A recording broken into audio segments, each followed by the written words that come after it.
আসসালামু আলাইকুম। আমাকে এমন একজন জিজ্ঞেস করলো যে তুমি কাকে ভোট দিবা। তো আমি বললাম আসলে ভোটটা আমার একটা আমানত। তা আমি এমন একজনকে ভোট দিব যে আমাকে ভালো কাজের উপদেশ দিবে, নামাজের জন্য তাগাদা দিবে, চাঁদাবাজি করবে না, দেশের স্বার্থে কাজ করবে। তখন সে বুঝে নিল, ও তুমি জামাতরে ভোট দিবা না। আচ্ছা, এই যে আমি যে কাজগুলা কইলাম, এই কোনো কাজের মধ্যে কি জামাতের কথা বলছি?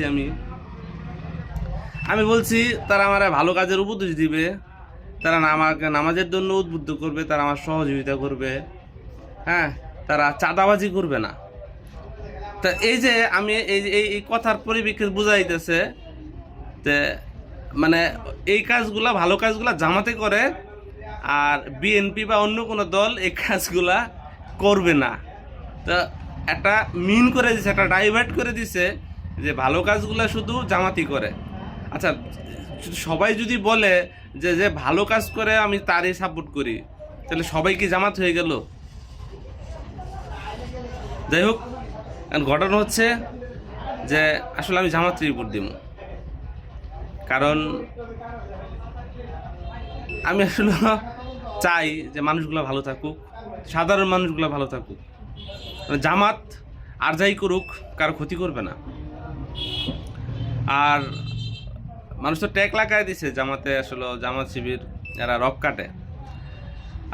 ঢাকা ইউনিভার্সিটি সহ বাংলাদেশের অনেকগুলা বড় বড় ইউনিভার্সিটিতে আপনার মানে নির্বাচনে শিবিরের ছেলেপেলে জয় লাভ করছে, আলহামদুলিল্লাহ। তো এখন আমার কথা হচ্ছে,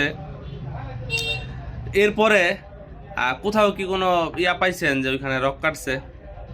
পান নাই তো, মনে হয় পান নাই। শুধু শুধু মানুষে ট্যাগ লাগায়া মানুষে হয়রানি করাটা এটা কোনো বিষয় না।